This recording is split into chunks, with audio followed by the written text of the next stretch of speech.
So we've been looking at this idea around change. The constant of change. Have you noticed? And we're even going so far as to call it the gift of change. And I know not everyone welcomes change. You know, as we've talked about, change is either invited or thrust upon us. But what we should know at this point in our lives, for those of us older than 3, we should recognize that change is sort of this constant that stays with us.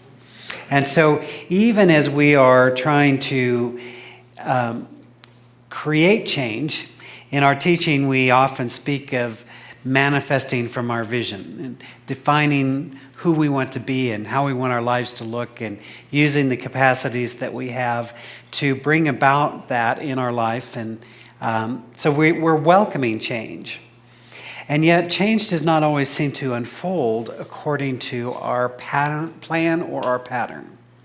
And so when we're in the midst of evolution, it's helpful to have some tools to deal with it.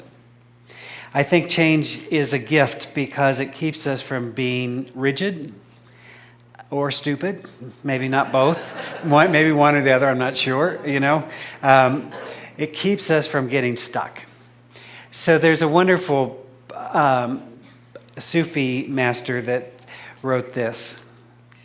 The Sufi Bayezid says this about himself. I was a revolutionary when I was young. And all my prayers to God were, Lord, give me the energy to change the world.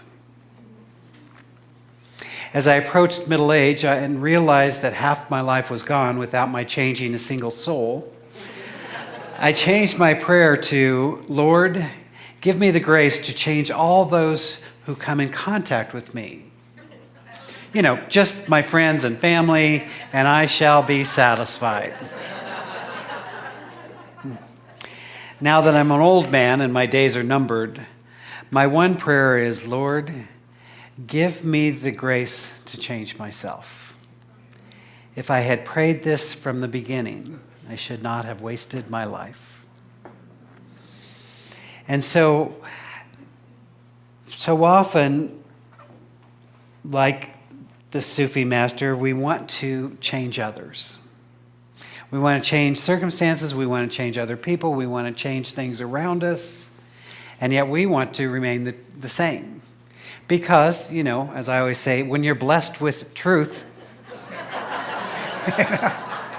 what are you going to do, right? So, as I grow and evolve in my life, I realize that the real work always is with me. That it is not so much that we need to try and change other people, to change the circumstances, but we always must work within ourselves to see how we can affect that change within ourselves. Oddly enough, as we learn to change the inner, the outer then begins to reflect that inner state of consciousness. And so it's sort of a paradox or sort of ironic that the more work we do to change ourselves, the more the outer will reflect that inner state of consciousness. Where we get stuck very often in life and in change is in the ego. And one of the things that's sort of missing from our Science of Mind text is that it doesn't really deal with the issue of ego. Oh, in some roundabout ways. And when I'm speaking of ego in the spiritual context.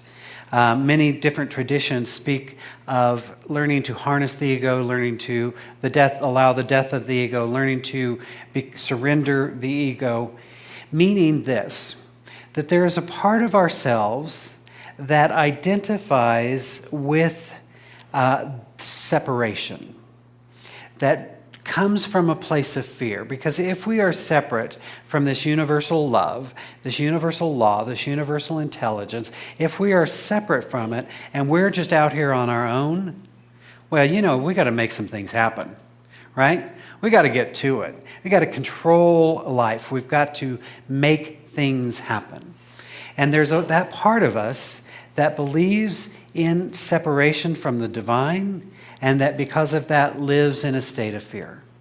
In the spiritual context, in different Eastern traditions, in the Course in Miracles, it speaks of this as the ego.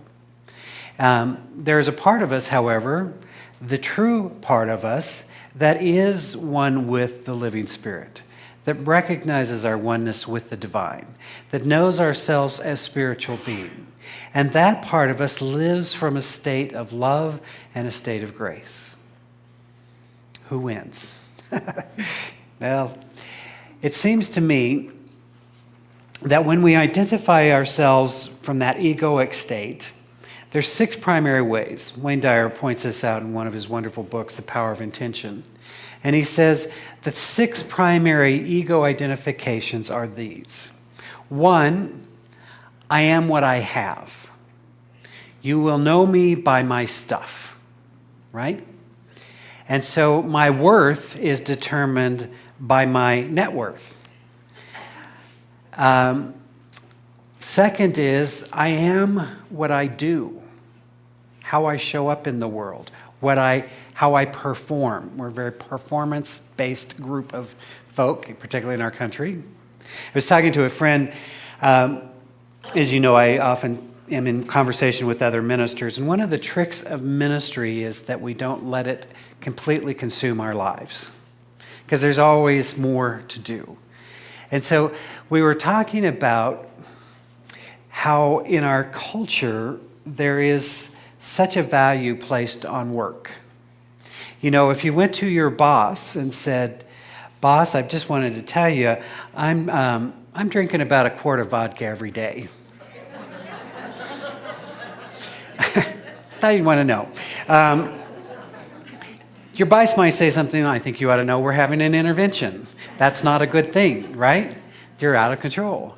However, if you go to your boss and say, "Hey, boss, I just want you to know I put in 80 hours this week," they're like, "Atta boy," right? Or girl, right? We value work and productivity, sometimes to the detriment of our well-being. So this particular person, I said, "I'm putting you on a work diet. You know, you can only have 5 portions a week," right? Sometimes we just kind of get out there.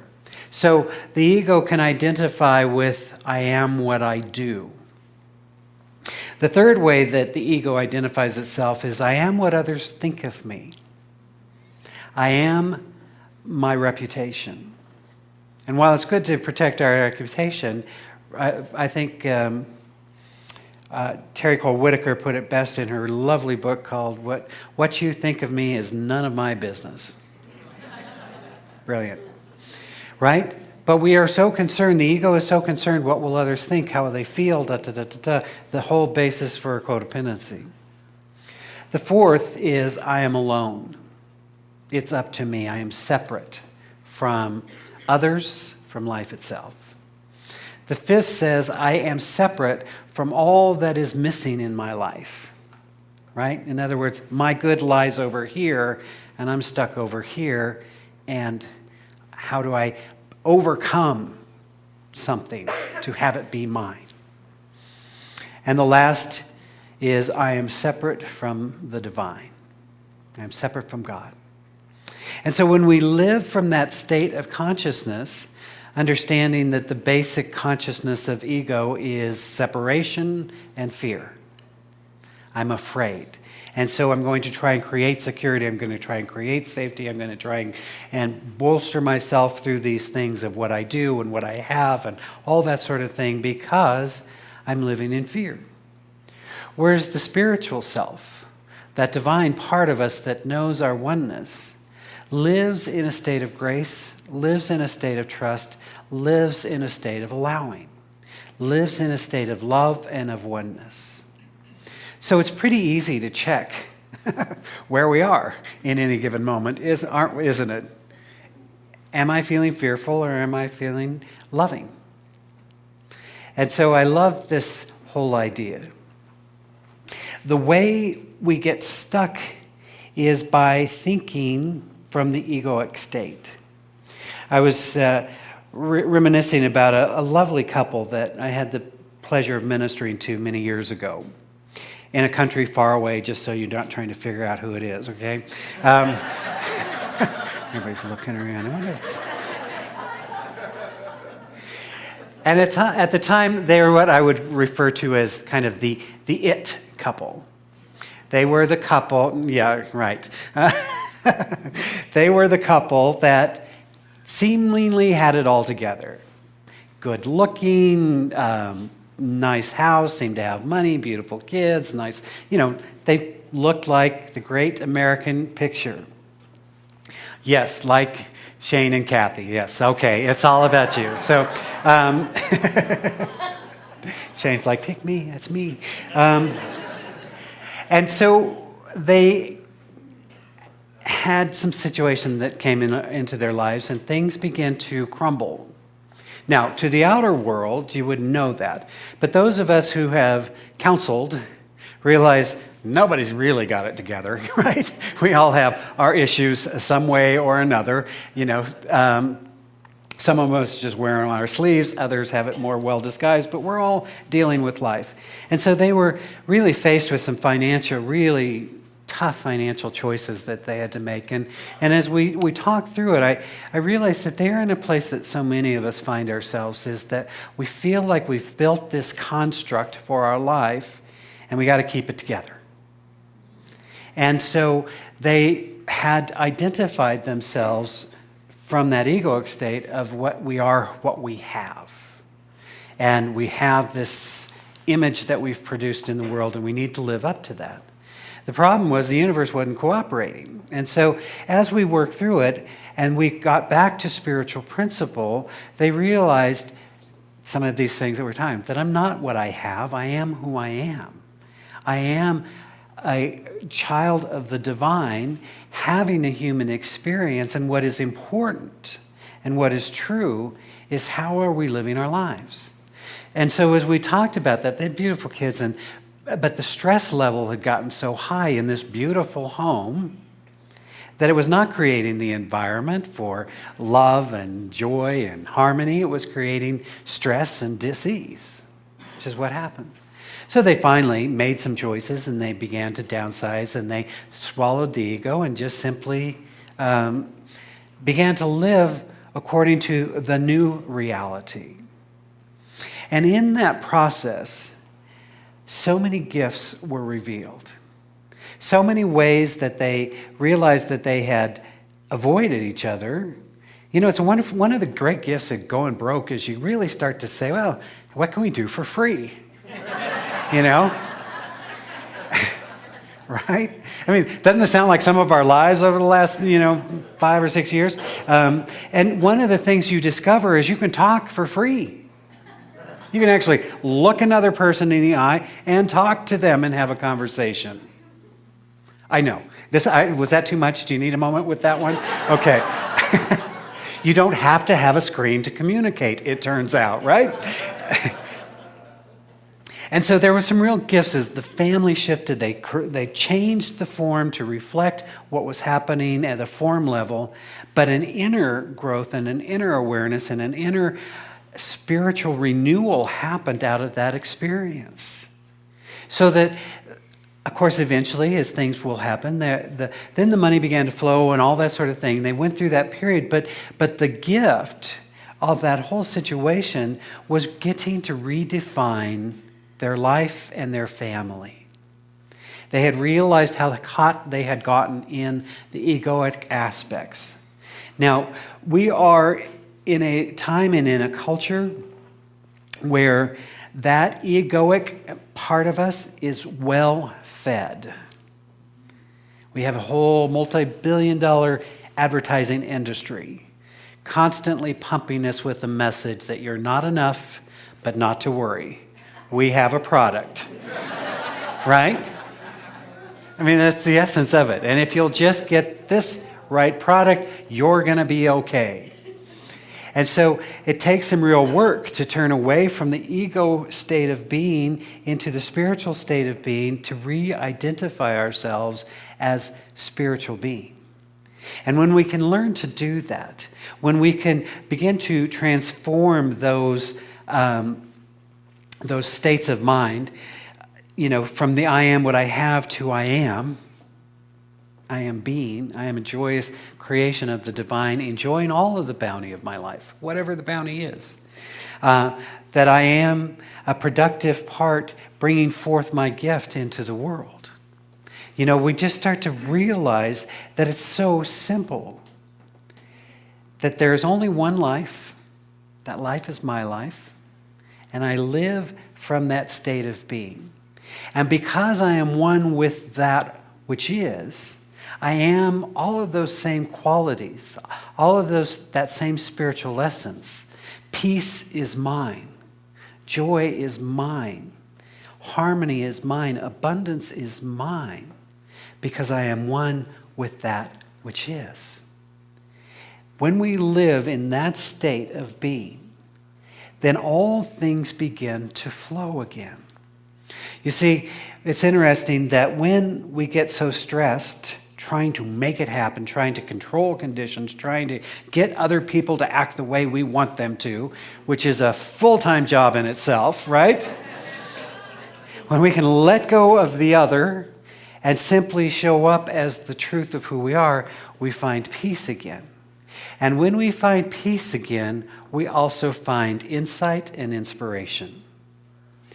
Marianne Williamson, in this wonderful book, The Gift of Change, talks about that state of being, because what happens as we're in the fearful state, what happens to us? We start closing down. Think about it, even when we get stressed out, just taking a breath. Breathe.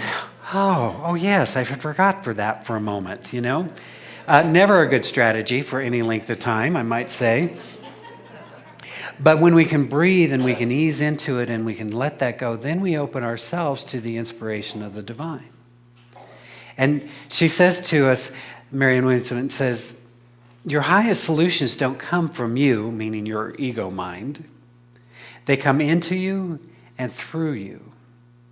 It is not your ability to figure things out, or another favorite, to put the blame elsewhere, because isn't that kind of a fun ego thing to do?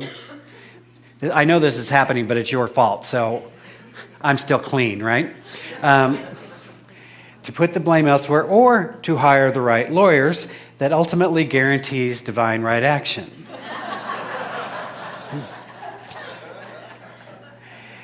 She says, rather, it is our surrender to the flow of divinity that allows divinity to flow through us. I love that. It is our surrender to the flow of divinity that allows divinity to flow through us. Einstein said it very wonderfully when he said, we don't solve problems at the level of thinking that created the problems in the first place. And when we're stuck in that egoic state of being, when we let our ego run wild, and we got to control and we got to fix and we got to do and all that sort of thing, we're so stressed out we can't even see what's going on. And those are usually when we make the worst possible decisions.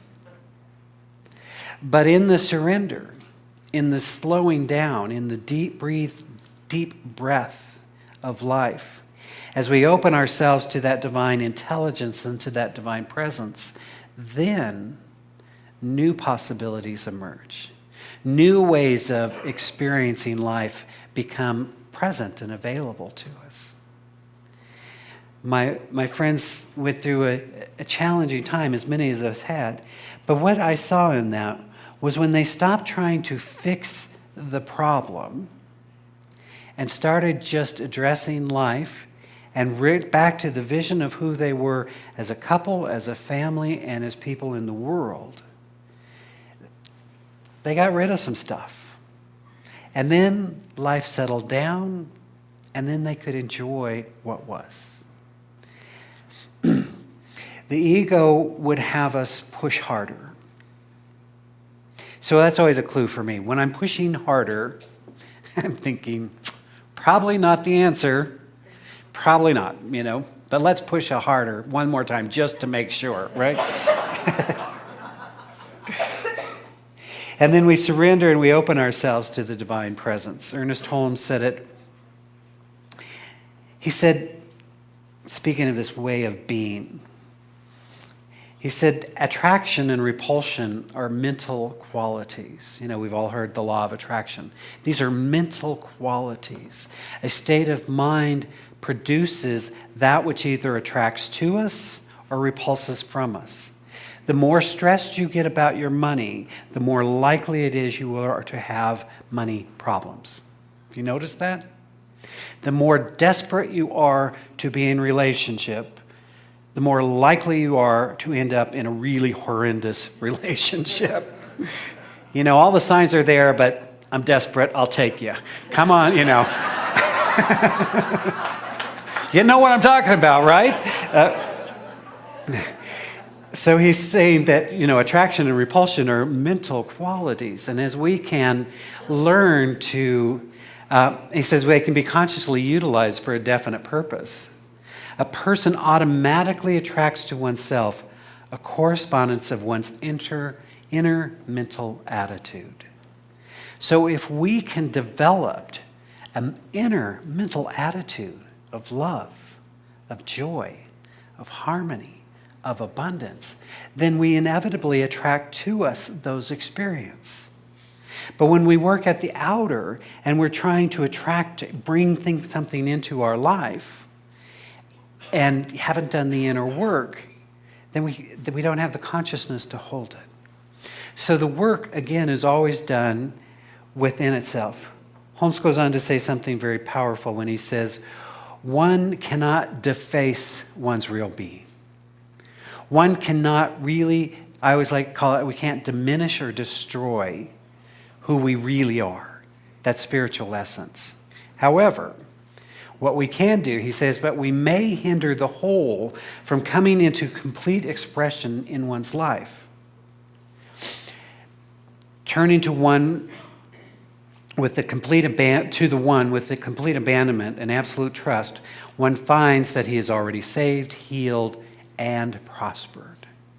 So when we can surrender to that presence, we find that the wholeness is already here. It's the last place we know to look. I know, I realize that. But that all of those qualities of spirit, if we are one with the divine, and the divine by its nature is harmony, wholeness, love, joy, peace, then that's who we truly are as spiritual beings.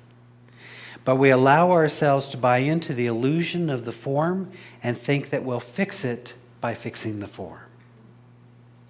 Rather, when we begin to understand that doing the inner work creates an atmosphere, as I always like to say it, we're not here to make something happen, but rather we're here to make something welcome. When we create an atmosphere within ourselves of joy and harmony and abundance, we're making that experience welcome in our life, and seemingly by miracle, it shows up for us. So, I don't know what changes are going on for you right now, but my guess is there's some. Just seems to be the nature of living life. And my thought for the day is, let it be a gift. Let it be the thing that's propelling you to discover who you truly are. And let it be the thing that allows you to live from that state of grace and that state of awareness of your oneness with the divine. And know that we are always here as a community to love and support and nurture you in the full expression and the full understanding of that. Let us pray. As we take a moment to turn inward, breathing deeply into the awareness of the spiritual reality that has always been and shall always be. The one life forever and ever expressing itself, the Creator, making itself known through and as its creation. And so we are reminded in this moment that we are one with that divine intelligence. And so we breathe into that awareness, knowing that the love of God is our love, knowing that the peace of God is our peace, knowing that the abundance of God is our abundance right here and right now. How good it feels to simply surrender, to relax, to allow, to let the divine have its sway with us.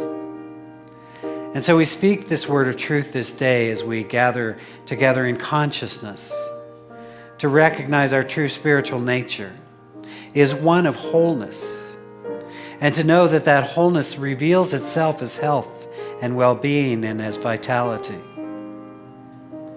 How good it is to stand in the awareness of this divine presence, revealing itself as peace and harmony, recognizing it as divine love, that which is healing and transformative. As we move out of the state of the ego, we see that there is a divine light and a divine love that is available for all, that we have always been and shall always be more than enough. We know that we live right here and right now in an abundant universe, and so we allow ourselves to experience that divine flow, accepting our greater good. Simply allow you to breathe into that energy, that space of knowing, a spiritual awareness and understanding that releases the illusion of separation and accepts the divine mantle of oneness. From this place, all things are possible. And so we recognize we are blessed. We give thanks for the many blessings in our life as we bless this spiritual community, knowing that it is a divinely ordained idea unfolding perfectly, joyously, abundantly, right here and right now. We speak this word of truth as we extend a blessing to our brothers and sisters around the planet. And we bless the planet itself. We're accepting peace, wisdom, joy, moving through all people everywhere as we move to a greater sense of brotherhood and sisterhood. We accept a planet at peace. We accept a world that works for everyone. And as we always do, we bless all priests, all rabbis, all ministers, teachers of every faith, for we know that there are many pathways to the one. And we honor and celebrate all that brings forth greater spiritual awareness and understanding. How good it is to stand witness to this divine power and presence seeking its highest revelation through us and as us this day. And so we say yes to that which is always saying yes to us. It is with joy and gratitude then that I simply speak this word of truth, releasing it to that law of mind which knows what to do and how to do it, to serve the highest good for all concerned. In joy I let go, as together we say, and so it is.